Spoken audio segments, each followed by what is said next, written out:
इस वक्त आप आराम से बैठकर इस वीडियो को देख रहे हैं, मगर मैं आपको कहूं, आज जिस जगह पर आप अभी बैठे हो वो जमीन आज से करोड़ों साल पहले 8,500 डिग्री के तापमान से उबल रही थी, या जिस जगह पर आप बैठे हैं वो जगह लाखों सालों तक बर्फ से ढकी हुई थी। ये दोनों बातें सच हैं। इस 15 मिनट की वीडियो के अंदर आप पृथ्वी के 450 करोड़ साल के सफर को देखने वाले हैं। जिस जगह आज हमारा सौरमंडल है, वहाँ विभिन्न प्रकार की गैस और धूल के बादल हुआ करते थे। वैज्ञानिकों के मुताबिक इन धूल के बादलों से दूर एक तारा हुआ करता था। वक्त के साथ साथ उस तारे की ऊर्जा कम होने लगी, जिसके कारण उसके अंदर एक विशाल विस्फोट हुआ। विस्फोट की वजह से अंतरिक्ष की ये धूल एक दूसरे से दबने लगी। इस दौरान बादलों में स्थित धूल के कण दबाव और गर्मी के कारण बड़े उल्कापिंड और पत्थरों में परिवर्तित हो चुके थे, और इसी दबाव की वजह से इन बादलों में स्थित रेडियो एक्टिव पदार्थ ने ग्रेविटी का निर्माण किया। इस ग्रेविटी के कारण बीच में हाइड्रोजन और हीलियम इकट्ठा होने लगे। बीच के इस भयंकर दबाव के कारण एक विशाल विस्फोट हुआ, और इसी विस्फोट के कारण हमारे सूरज का जन्म हुआ। अंतरिक्ष में फैले एस्टेरॉयड यानी क्षुद्र ग्रहों में भारी वजन की वजह से सूरज के करीब आकर सूरज की परिक्रमा करने लगे। धीरे धीरे इन्हीं एस्टेरॉयड में भारी टकराव हुआ, जिसके फलस्वरूप मरकरी, विनस, अर्थ और मार्स जैसे ग्रहों का निर्माण हुआ। वैज्ञानिकों के मुताबिक उस वक्त पृथ्वी और मार्स यानी मंगल ग्रह के बीच थिया नामक ग्रह सूरज की परिक्रमा किया करता था।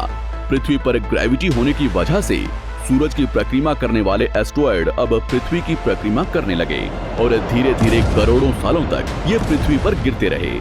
और ऐसी घटना हमारे पड़ोसी ग्रह थिया पर भी हो रही थी, जिसके कारण थिया पृथ्वी के और करीब आने लगा और आकर पृथ्वी से टकराया।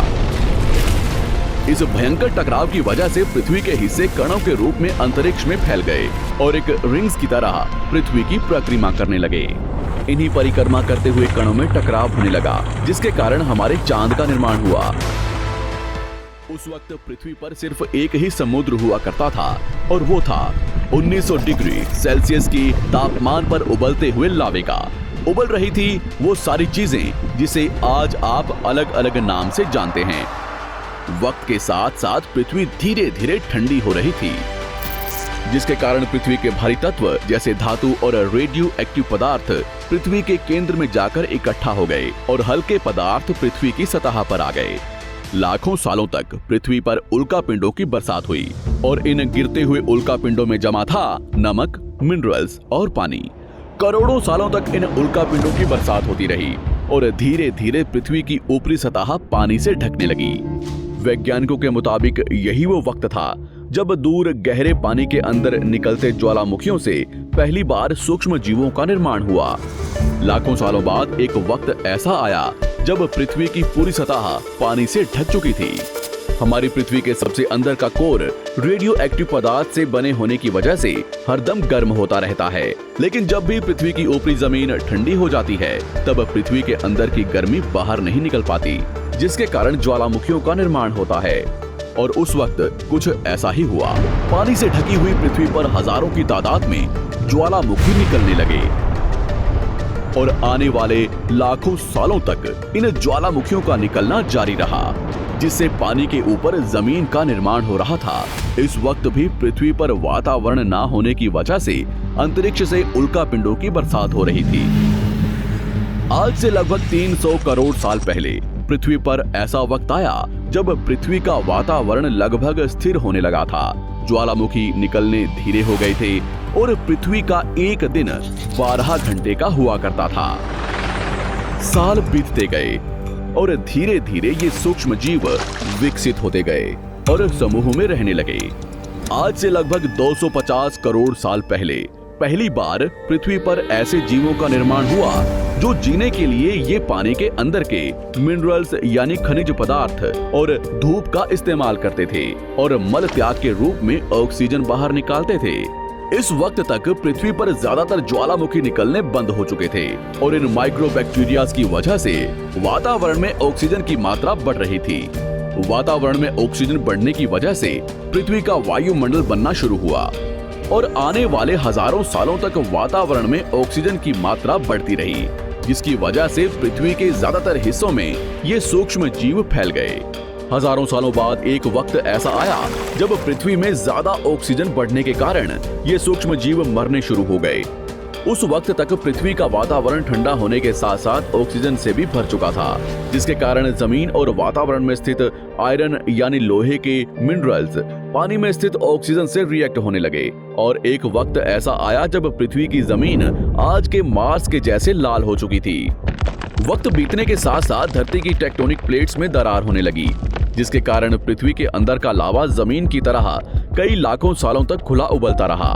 और यही वो कारण था जिसके कारण पृथ्वी के वातावरण में कार्बन डाइऑक्साइड की मात्रा बहुत बढ़ गई और पृथ्वी पर एसिड की वर्षा शुरू हो गई। एसिड रेन की वजह से पृथ्वी का तापमान घटने लगा और तापमान इतना घटा कि पृथ्वी के ऊपर स्थित पानी बर्फ में परिवर्तित होने लगा।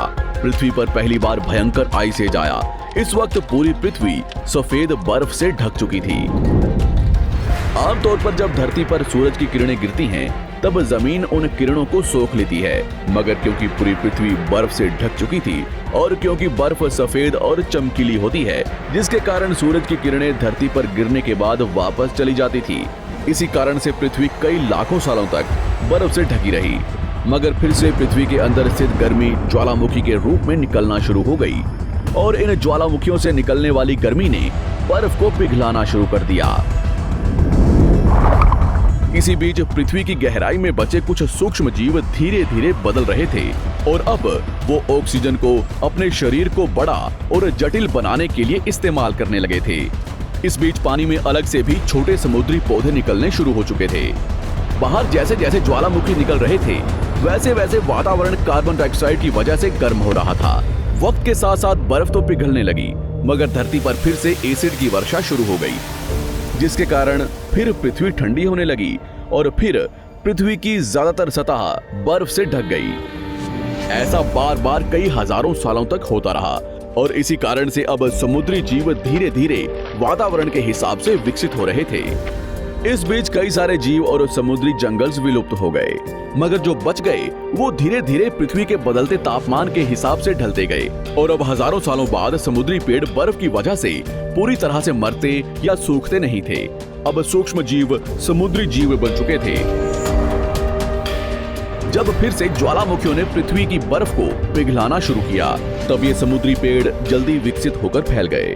धीरे धीरे वातावरण में ऑक्सीजन की मात्रा बढ़ने लगी और पृथ्वी पर होने वाली एसिड की वर्षा कम होने लगी। वातावरण में ऑक्सीजन आने की वजह से पृथ्वी की ओजोन लेयर्स मोटी होने लगी और आज से लगभग 47 करोड़ साल पहले पृथ्वी की ऊपरी सतह पर पहली बार मोसोस नामक प्लांट उगना शुरू हुआ। वक्त के साथ साथ जमीन पर अलग अलग प्रकार के पौधे और पेड़ उगना शुरू हुए। एक वक्त ऐसा आया जब जमीन के पेड़ों की लंबाई लगभग 80 से 100 फीट जितनी या आज के 5 से 6 मंजिला बिल्डिंग जितनी ऊंची हो चुकी थी। ये वो वक्त था जब समुद्री जानवर समुद्र से बाहर निकल रहे थे और जमीनी जानवरों में परिवर्तित हो रहे थे। धरती की ज्यादातर जमीन एक जगह इकट्ठी हो चुकी थी, जिसे आज हम पैंजिया महाद्वीप के नाम से जानते हैं। पृथ्वी का वातावरण और तापमान लगभग स्थिर हो चुका था और अब करीब 21 से 23 घंटे का दिन हुआ करता था। अब समुद्री जीव पानी से बाहर रहने लगे थे और वातावरण के हिसाब से उनके शरीर का रंग रूप बदल रहा था। धीरे धीरे ये जमीनी जानवर डायनासोर्स में परिवर्तित हो गए।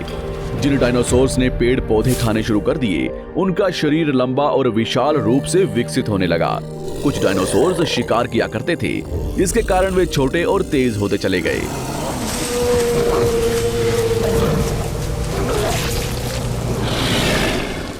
पृथ्वी की ऊपरी जमीन एक जगह इकट्ठी होने के कारण ज्यादातर जमीन रेगिस्तान और बंजर हो चुकी थी। ज्यादातर जंगल समुद्र के करीब हुआ करते थे, जिसमें डायनासोर्स रहा करते थे। आज से लगभग 20 करोड़ साल पहले पैंजिया महाद्वीप टूटना शुरू हो गया। पैंजिया के विभाजित होने की वजह से पृथ्वी की ज्यादातर ऊपरी जमीन पानी के संपर्क में आने लगी, जिसके फलस्वरूप पृथ्वी पर हरियाली बढ़ती गई, जिस वजह से डायनासोर्स और ज्यादा विभिन्न और विशाल होते चले गए। डायनासोर्स ने आने वाले लगभग 20 से 30 करोड़ सालों तक पृथ्वी पर राज किया। उस वक्त डायनासोर्स समुद्र से लेकर जमीन और आसमान तक पूरी पृथ्वी पर राज किया करते थे। इस दौरान अफ्रीका से टूटा भारत सीधे आकर आज के तिब्बत से टकराया और इस टकराव की वजह से हिमालय का निर्माण हुआ। आज से लगभग 6.5 करोड़ साल पहले पृथ्वी की तरफ आज के माउंट एवरेस्ट से भी बड़ा लगभग 4.5 लाख करोड़ किलो जितना वजनिया उल्कापिंड लगभग 80,000 किलोमीटर प्रति घंटे की स्पीड से पृथ्वी की तरफ आ रहा था। पृथ्वी की सतह को छूते ही उसमें भयंकर आग लगी और वो जलते हुए सीधा पृथ्वी से टकराया। इस टकराव से निकलने वाली ऊर्जा आज के 10 करोड़ परमाणु बम एक साथ फटने के बराबर थी। जहां ये उल्कापिंड गिरा, वहां के जानवर और पेड़ तुरंत भाप बनकर जल गए। गिरते ही पृथ्वी पर पूरी तरह धूल फैलने लगी, समुद्र में भयंकर बाढ़ आने लगी। भूकंप और आग ने पृथ्वी को जलाना शुरू कर दिया। कुछ ही घंटों में पूरी पृथ्वी के वातावरण में हानिकारक गैस और धूल की वजह से पृथ्वी नर्क हो चुकी थी। डायनासोर्स, घुटन, आग और भूखमरी से पूरी तरह विलुप्त हो गए। इस वक्त हमारे पूर्वज जमीन के अंदर रहा करते थे, जिसके कारण वो इस विशाल प्रलय से बच गए। पृथ्वी का वातावरण पूरी तरह से काला और अंधेरा हो चुका था, जिससे धूप भी जमीन तक नहीं पहुंच पा रही थी। पृथ्वी के पेड़ और ज्यादातर जानवर विलुप्त हो गए। वातावरण में धूल और हानिकारक गैस के कारण पृथ्वी पर फिर से एसिड की वर्षा शुरू हो गई और फिर पृथ्वी ठंडी होकर बर्फ से ढक गई। लेकिन इस बार पृथ्वी की बर्फ लाखों सालों तक नहीं जमी रही और 80 से 90 हजार साल बाद ये बर्फ पिघलनी शुरू हो गई। जैसे ही धरती पर वातावरण फिर से पहले जैसा होने लगा, वैसे ही ये छोटे जीव जमीन से बाहर आना शुरू हो गए।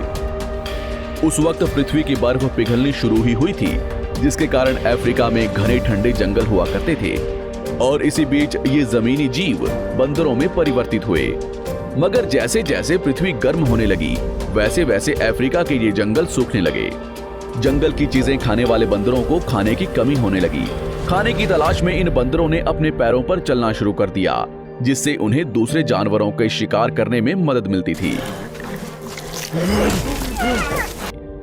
धीरे धीरे बंदर एप्स यानी वानर में परिवर्तित हुए।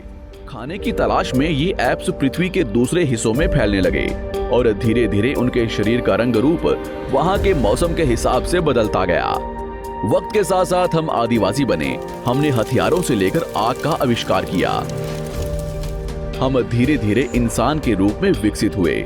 हमने धर्म से लेकर परिवार, भाषा और संस्कृति का निर्माण किया और वक्त के साथ साथ हम विकसित होते चले गए और आज हम इस पृथ्वी की सबसे विकसित प्रजाति बन चुके हैं। पृथ्वी को आज के जैसे बनने में लगभग 450 करोड़ साल का वक्त लगा है और हमें एक छोटे जमीन में रहने वाले जानवर से इंसान बनने में कई लाखों सालों का। मगर हमने इन 100 सालों में जितना पृथ्वी को गंदा और तबाह किया है, उतना आज तक किसी भी प्रजाति ने नहीं किया होगा। हम फिर से धरती को गर्म कर रहे हैं और कार्बन डाइऑक्साइड की मात्रा बढ़ा रहे हैं। वैज्ञानिकों का मानना है कि पृथ्वी पर फिर से विशाल परिवर्तन होने वाला है। भविष्य में पृथ्वी कैसी होगी, जानेंगे हमारी अगली वीडियो में।